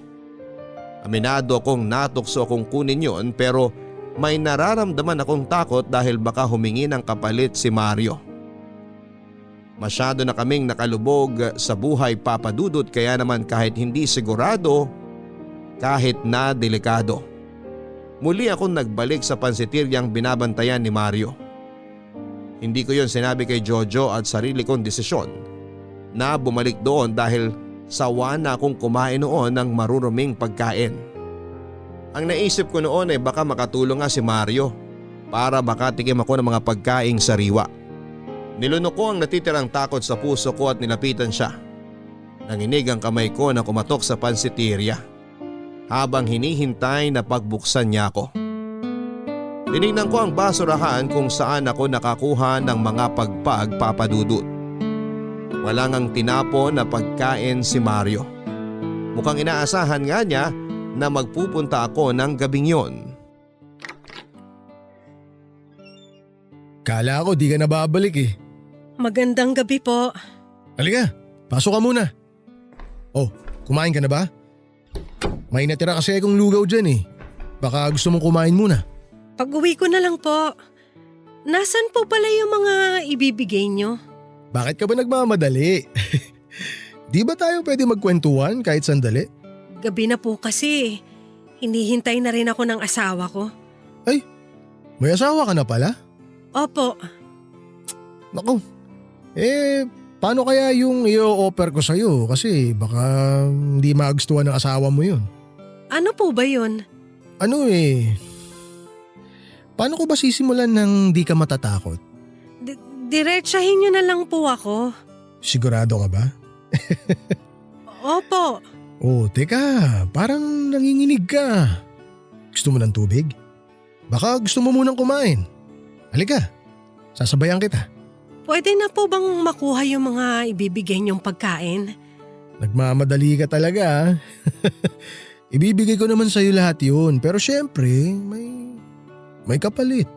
Wala po akong pera. Hindi naman pera yung kapalit eh. Teka, lalapit ako sa'yo ah. Ang ganda pala ng mukha mo sa malapitan, ano? Mario, aalis na po ako. Bukas na lang po ako babalik. Sayang naman yung ipinunta mo rito kung wala kang makukuha. Kung wala akong makukuha. Bukas po babalik Huwag ako. na nating ipagpabukas to. Alam mo naman na siguro kung ano yung kapalit na gusto ko. Mario, wag po. Oh, kumalma ka nga. Tsaka hindi ka naman siguro tanga. 'Di ba? Alam mo kung anong mangyayari kapag bumalik ka rito. Tapos aartihan mo ako ng ganyan ngayon? Alam mo sinasayang mo oras ko eh. Gusto mo ba makuha yung mga pagkain o hindi? Gusto po. Eh yun naman pala eh. Gusto mo eh, nahihirapan pa ako eh. Sa bagay, gusto ko yung mga ganyan eh. Lumalaban. Pwede bang makuha muna yung mga pagkain? Makukuha mo yun, maniwala ka sa akin. Pero, pagkatapos na natin. Ha? Tsaka ako iaabot sa'yo lahat. Baka kasi bigla mo akong takbuhan kapag binigay ko na agad sa'yo eh. Baka po hindi niyo ibigay sa akin eh. Bakit ko naman hindi bibigay sa'yo? Tumutupad ako sa usapan. Kanina ko pa nga naihanda yung mga ibibigay ko sa'yo eh. Alam ko kasi na babalik ka. Alam ko na kailangan mo yun. Mario, Ano na naman ba? pwede bang makikain muna ng lugaw? Oo naman. Pero alam mo tama yan. Para may lakas ka mamaya. Sigurado kasing mapapagod ka eh.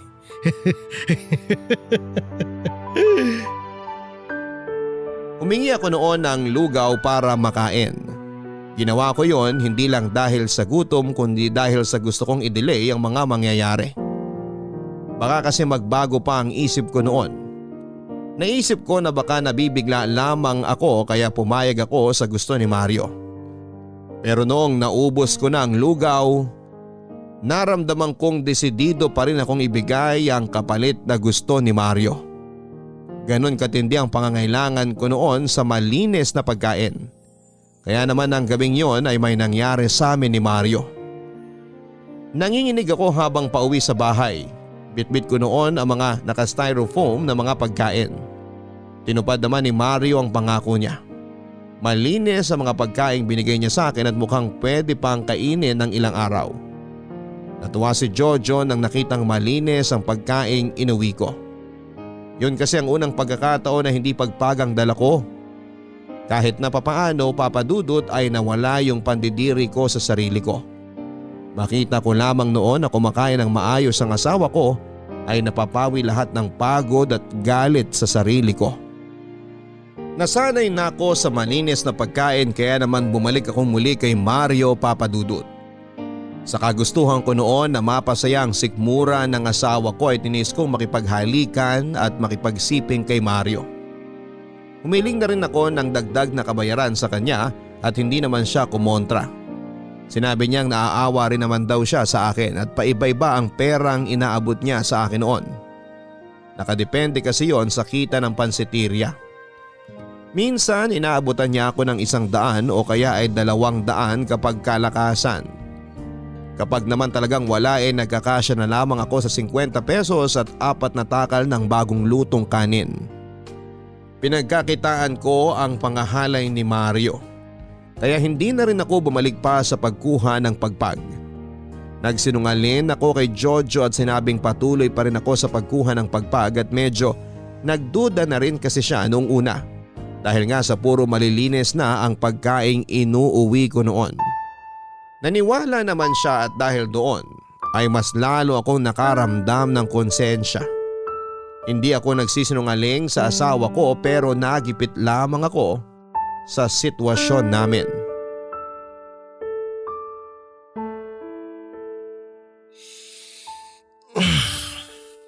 Abot mo nga yung yosi ko dyan sa gilid mo. Ito ba? Kailangan mo ba ng lighter? Malamang. Paano ko sisindihan to? Sorry. Ito na yung lighter, oh. Ikaw na magsindi. Dali.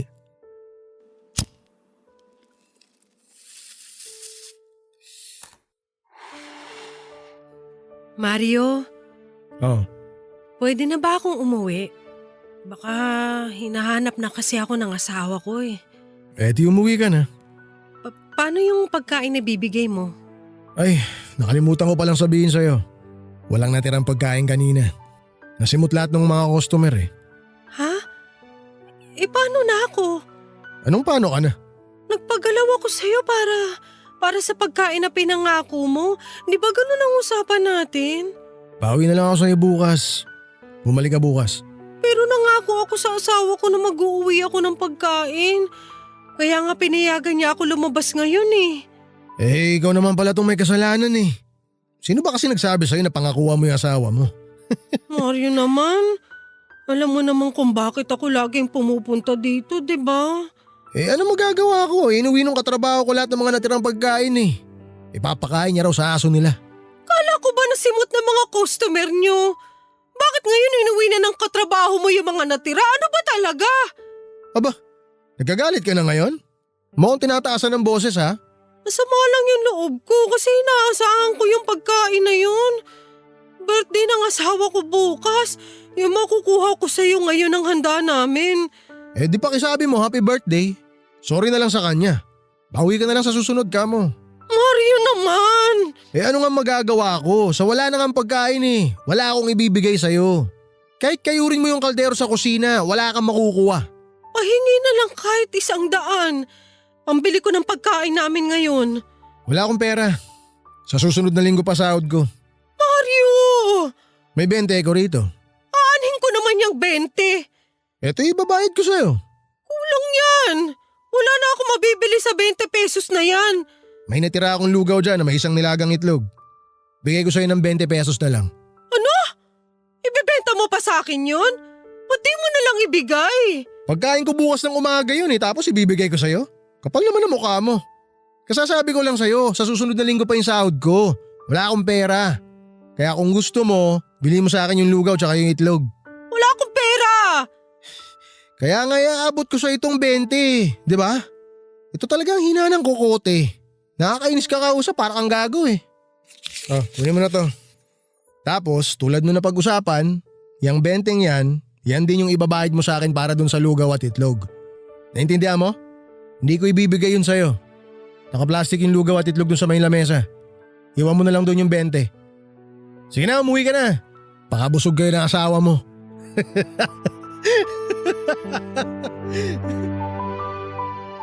Tinanggap ko ang 20 pesos na yon, Papa Dudut. Napakababa ng tingin ko noon sa sarili ko. Naibalik rin yung 20 kay Mario dahil binili ko yung lugaw at itlog sa kanya. Wala na rin naman akong choice noon dahil wala na akong ibang mapagbibilihan ng pagkain ng oras na yon. Umiyak ako habang nasa daan. Inubos ko lahat ng luha ko bago ako nagpakita kay Jojo. Mabuti na lamang at madilim sa tricycle namin kaya hindi niya nakitang namumugto ang mga mata ko. Pinagsaluhan namin ang lugaw nang sumapit ang 12:00 ng hating gabi. Napakasaya ni Jojo sa lugaw na ibinigay ko sa kanya. Kung alam lang niya kung paano ko yon nakuha, baka mandiri siya sa akin. Hindi ako nakatulog ng gabing yon. Paimpit pa rin ang pag-iyak ko sa takot na marinig ako ni Jojo. Nainis ako kay Mario pero mas nainis ako sa sarili ko dahil pinayagan ko siyang babuyin ako ng ganon. Bigla ko tuloy naalala ang isang pang-aabuso sa akin noong dalagita pa lamang ako. Biglang nanakip ang dibdib ko nang sinariwa ko yon. 16 anyos ako nang inabuso ako ng tiyuhin ko. Binibilin ako madalas ni nanay sa aking tiyuhin noong bata pa ako. Wala na kasing katuwang noon sa buhay si nanay kaya humingi siya ng tulong sa aking tiyuhin para bantayan ako sa tuwing may trabaho siya. Doon na nagsimula ang pang-aabuso niya sa akin.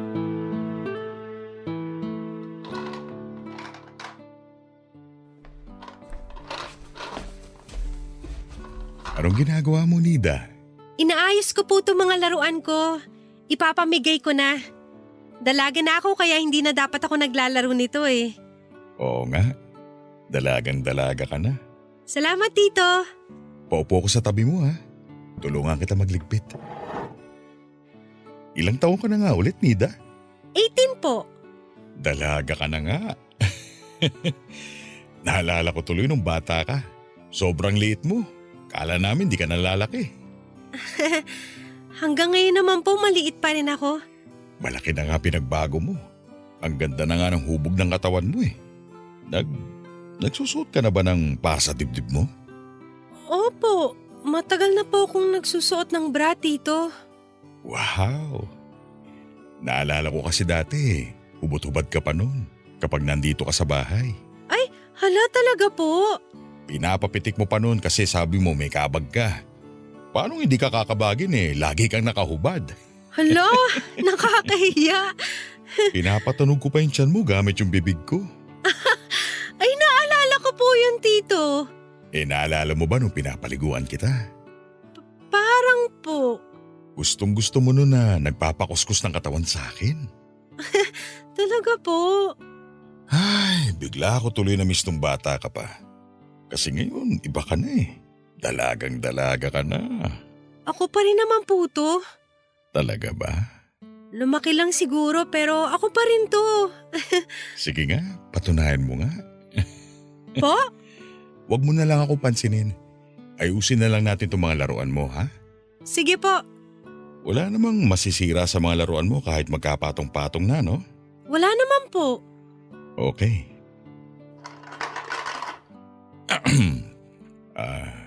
Nida? Po, Nasabi ba sa'yo ng nanay mo kung anong oras siya uuwi? sabi po niya kanina baka malate daw po siya eh. Traffic daw mamaya kasi Biyernes. Oo pala. Inantok ako bigla. Matulog po muna kayo. Ako na pong bahala rito. Gisingin ko na lang po kayo kapag dumating na si Mama. Samahan mo ako? Po? Samahan mo akong matulog. Hindi pa kasi ako inaantok, Tito. Naku, sumabay ka na sa akin matulog para tumangkad-tangkad ka naman.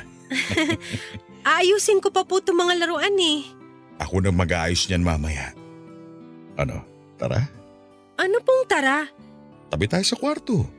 Tulad nung dati. Po? Naalala ko lang kasi nung bata ka.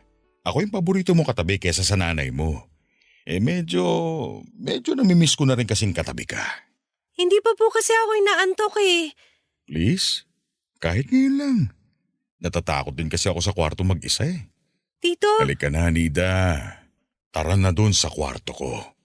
Sige po. Natakot ako sa mga tingin noon ng tiyuhin ko. Napapayag niya ako noon na tabihan siya sa kama. Nung una ay hindi niya ako hinawakan. Pero nang tumagal ay niyakap niya ako at doon na nagsimula ang kahalayan niya sa akin. Natakot ako kaya hindi ako nakapalag. Yon ang una't huling beses na ginalaw niya ako. Alam kong nakonsensya siya kaya hindi na siya umulit pa. Tinakot niya ako at sinabing ako raw ang isusumbong niya sa nanay ko. Sinabi niya na inakit ko raw siya kaya siya natuksong galawin yon. Tinakot din niya ako at sinabi na kapag nalaman ni nanay ang nangyari sa amin ay palalayasin ako. Malulungkot daw si mama, dinagdag pa niya. Kaya naman inilihim ko ang lahat kay nanay. Makalipas nga ang ilang taon ay nang ibang bansa na ang tiyuhin ko. Naalala ko na bago siya umalis ay tinakot niya akong muli. Sinabi nitong may picture pa raw siya sa akin na nakahubad at ipagkakalat daw niya yon kapag nagsumbong ako. Mas lalo tuloy akong natakot kaya mas pinili kong manahimik na lamang lalo tungkol doon. Hindi na nagbalik pa ng Pilipinas ang tiyuhin ko. Nabalitaan ko na lamang na nag-TNT na siya sa ibang bansa at doon na nga rin siya namatay. Akala ko noon dahil namatay na siya ay magkakaroon ako ng kapayapaan sa sarili ko. Pero hindi po yon nangyari.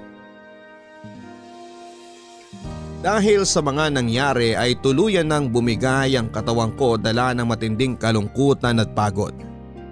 Hindi na nga ako noon halos lumabas ng tricycle at hindi rin alam ni Jojo ang nangyayari sa akin. Naiintindihan naman niya na kailangan kong mapag-isa. Siya na muna ang naghahanap ng pagpag noon. Naawa ako sa kanya dahil bukod nga sa pagkuha ng pagpag ay kailangan pa niyang umextra na magmasahe. Hindi ko naman napilit ang katawang ko na bumalik sa paghahanap ng pagpag. Kahit nga ang pilitin ng sarili kong maging masaya ay hindi ko nagawa. Hindi ko kinikwento kay Jojo lahat ng mga nangyari sa akin. Ang tanging alam lang niya noon ay malungkot ako dahil sa kinakaharap naming mga pagsubok.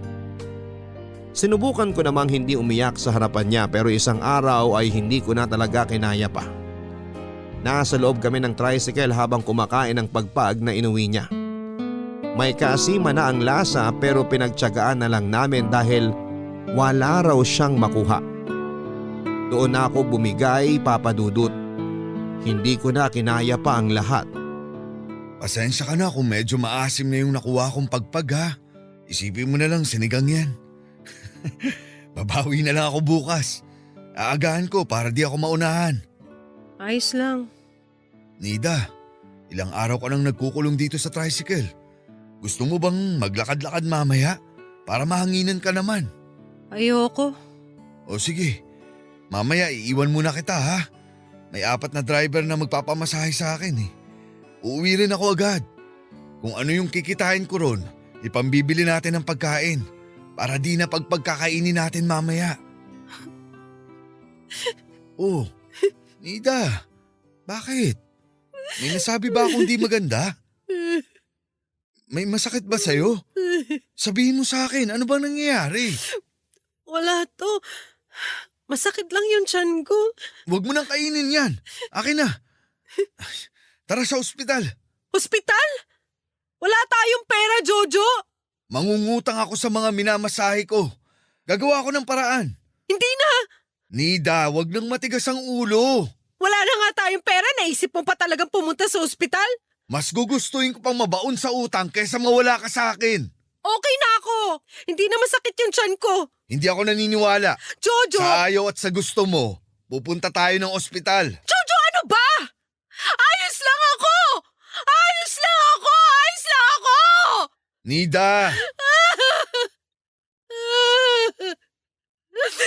Pagod na ako, Jojo! Pagod na ako! Ay, kumalma ka lang muna kasi. Pagod na ako matulog at magising sa tricycle na to! Pagod na ako magganap ng pagkain na malapit ng mabulok! Pagod na ako pagtiisan yung mga umaasim na pagkain kasi wala naman tayong karapatang mamili! Wala tayong karapatang magreklamo kasi mahirap lang tayo, Jojo! Pagod na ako! Pagod na! Naiintindihan ko. Kahit ako pagod na rin. Hindi naman tayo masamang tao, pero bakit nangyayari to sa atin? Tahan na. Kailan tayo aahon? Kailan maawa sa atin ng Diyos? Kailan niya ibabalik sa atin yung dati nating buhay? Kahit kalahati lang nung dati nating buhay, tatanggapin ko yon. Wag lang yung ganito. Wag lang yung para tayo mga asong kalye. Magtsatsaga sa mga napupulot sa daan. Ayoko na ng ganito, Jojo. Ayoko! Wala namang may gusto nito, Nida. Hindi ko masasagot lahat ng mga tanong mo. Kasi kahit ako, naguguluhan din kung bakit kailangan nating pagdaanan to. Pero ang gusto ko sana, kahit ganito yung nangyayari sa atin, huwag kang susuko. Ang tagal ko nang gustong sumuko kung alam mo lang. Magtulungan tayo. Kakayanin natin to basta magkasama tayo, di ba? Kayang-kaya, di ba? Tulungan mo ko sa laban natin na to, Nida. Kailangan kita. Huwag kang susuko. Parang awa mo na. Sorry, Jojo. Hindi ko na kasi alam kung saan ko ilulugar tong pagod ko sa lahat eh. Gusto ko sana isang araw, hindi na lang ako magising para para hindi ko na kailangan pagdaanan pa tong kahirapan na to. May pag-asa pa. Konting laban pa. Baka naman merong darating na magandang balita sa atin bukas o sa makalawa. Kailangan ko na maging matatag ka kasi kailangan ko kumukuha ng lakas ng loob para magpatuloy. Ikaw lang ang dahilan kung bakit lumalaban pa ako eh. Kaya kung ayaw ka na, hindi ko na rin kakayanin to.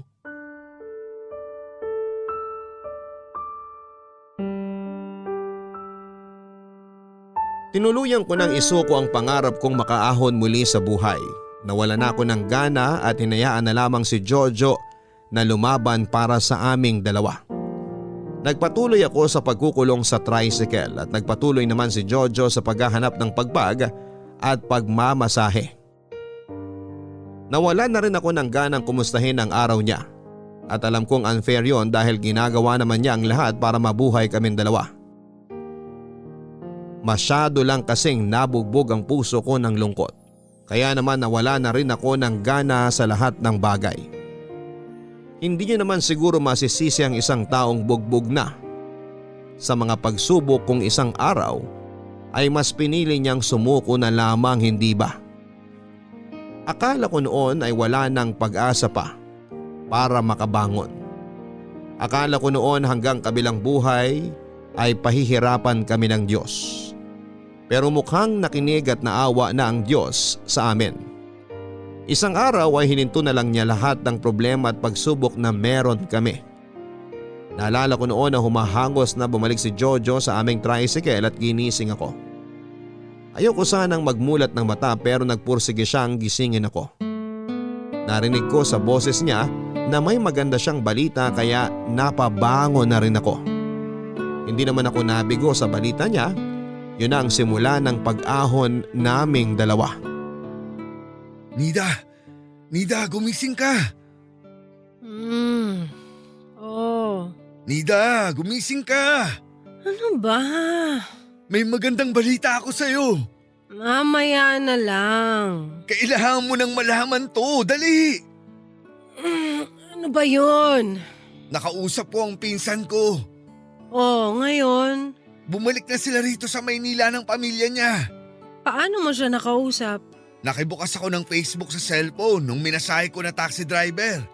Matagal na pala siyang nag-message sa akin.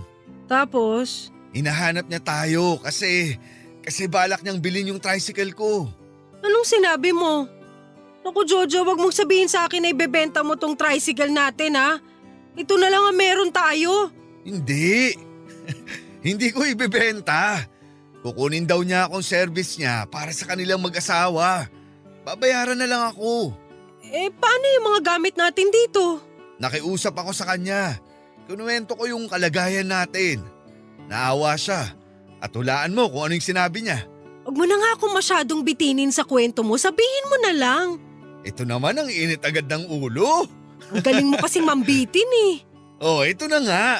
Sinabi niya na pwede tayong tumira sa kanila. Kapalit nun, ikaw maglilinis ng bahay, ikaw rin ang magluluto at aasikasuhin mo yung kailangan nilang mag-asawa. Ako naman gagawin nilang service sa pagpasok sa trabaho at sa pag-uwi. Libre lahat ng pagkain natin? Kahit sabong panligo? Oo, sabi rin niya mag-aabot daw siya kahit konti sa atin para may pera tayo. Para kahit paano makaahon na tayo. Baka naman pinapaasa lang tayo ng pinsan mo ha? Oh, bakit ka umiiyak? Ikaw kasi! Ang aga-aga yun agad ang binalita mo sa akin. Magandang balita naman yun ah. Hindi na ako sanay na nakakatanggap ng magandang balita. Naninibago ako kaya ito. Hindi ko alam bakit ako umiiyak.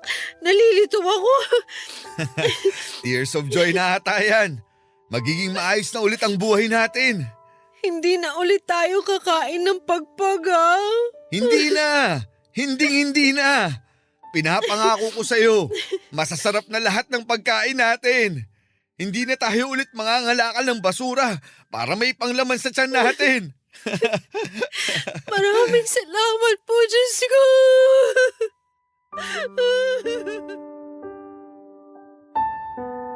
Nang araw ding yon ay niligpit na namin lahat ng gamit namin. Pinuntahan namin ang pinsan ni Jojo at magiliw naman niya kaming tinanggap. Nag-usap kami tungkol sa mga gagawin at naging maayos naman ang resulta ng pag-uusap na yon, Papa Dudut. Pinaayos lahat ng kailangang ipaayos sa tricycle hanggang sa renewal nito. Lahat yon ay ginastosan ng pinsan ni Jojo. Nagsimula na rin akong asikasuhin ang bahay nila at siniguro kong komportable silang mag-asawa. Yun na lamang ang paraan ko para magpasalamat sa pagtulong nila. Tuwing may extra rin sila ay nagbibigay sila sa amin noon para makaipon kami. Ginamit namin yon para magnegosyo. Sa ngayon ang perang naipon namin ay ginamit namin para makapagnegosyo ng fishball, palamig at halo-halo. Nagbenta rin ako ng second hand na mga damit sa Facebook. Doon pa rin kami nakatira sa pinsan ni Jojo pero nagsishare na kami sa gastusin. Unti-unti ay nakakabango na kami at laking pasasalamat ko sa aking asawa dahil hindi niya ako sinukuan. Akala ko noon ay bibitaw na rin siya pero lumaban pa siya. Kung hindi siya naging matatag baka pareho rin kaming natutulog sa tricycle at nagtsatsaga sa pagpag hanggang sa ngayon. Maraming salamat po sa pagbasa ng aking liham. Ako ang inyong kabarangay forever, Nida. May hangganan lahat ng paghihirap. May hangganan lahat ng pagsubok na meron tayo sa buhay. Sana sa mga panahong pabitiw ka na, magkaroon ka sana ng dahilan para magpatuloy pa. Huwag hahayaan na sukuan ang iyong nasimulan at hindi natin alam kung ano ang naghihintay sa atin sa oras na lumaban pa tayo sa buhay. At sana sa iyong paglaban ay meron kang makakasama na aalalay at sosuporta sa iyo. At sana tulad mo ay hindi rin siya sumuko at patuloy lang sa pagkapit sa iyo. Hanggang sa muli, ako po ang inyong si Papa Dudut sa mga kwento ng pag-ibig, buhay at pag-asa sa Barangay Love Stories #1. Mga kwento ng pag-ibig, kwento ng pag-asa at mga kwento ng buhay dito sa Barangay Love Stories. Love Stories. Forever! Nagustuhan ng iyong napakinggan? Ituloy yan via live stream sa www.gmanetwork.com/radio.